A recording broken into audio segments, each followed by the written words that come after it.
planning to be a psychologist / writer. And I have no backup plan because that's what I'm going to be. All right. Hold it.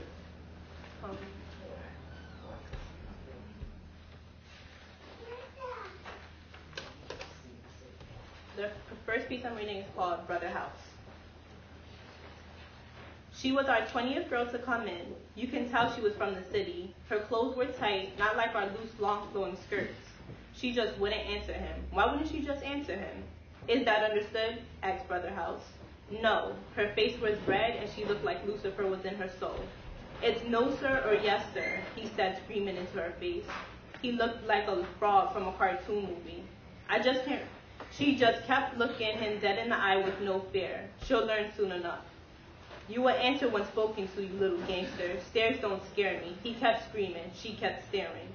Say no, sir, he yelled again. Another blank stare. Do you understand me? He yelled once again, spit flying out of his mouth. Yeah, she spoke very lowly. Restrain her, he yelled to all of us. She went down with a thump. Do you understand me? He asked again, putting pressure on her arm.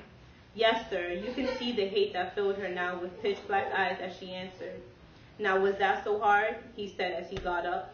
I'll bet she would have never thought of that would happen in a church. Her third day, there she was, still refusing to eat. It was October 8, 2008. She just wasn't taking anyone's advice seriously. She was just another brat in need of salvation.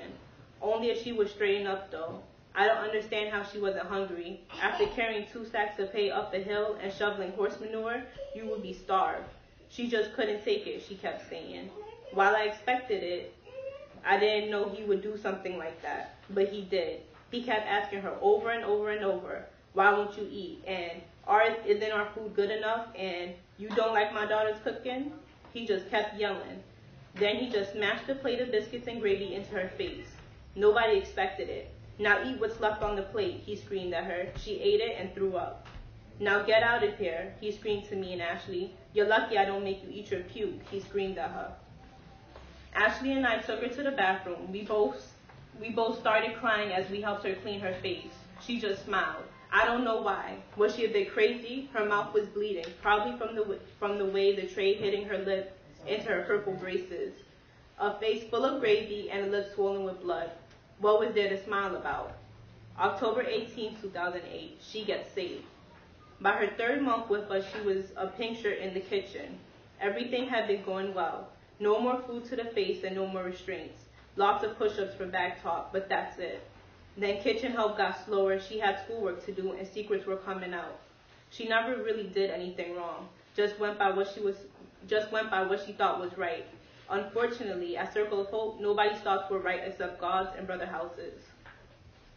Hey, can you wash the rice for me? Asked Amanda. Sure, yes, ma'am, she said, catching herself. You know I don't like that, silly, said Amanda. Oh, right, she said with that New York accent. Ashley, where you going? Amanda asked as Ashley came through the door heading down the hallway. Oh, I'm about to help Brother Ron real quick, Ashley said, disappearing from view. Where's Miss Naomi? I yelled to her. Woman's retreat, Ashley yelled, walking out the door. She looked at Candace and they made the face. They knew she knew, but she would never be one of them. She never stopped getting into trouble. She was a running risk.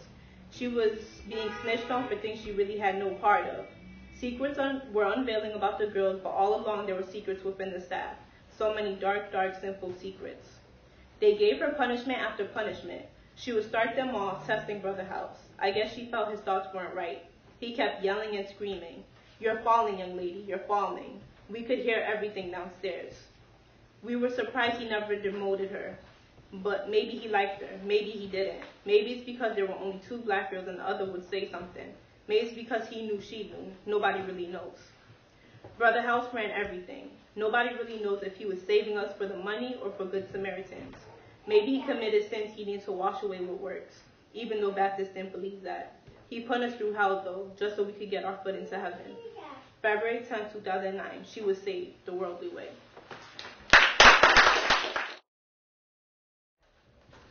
This one's untitled. It's basically, all of us basically have a friend that asks us questions, but they don't really care. And then sometimes we get fed up with it, and this is basically the girl getting fed up with it.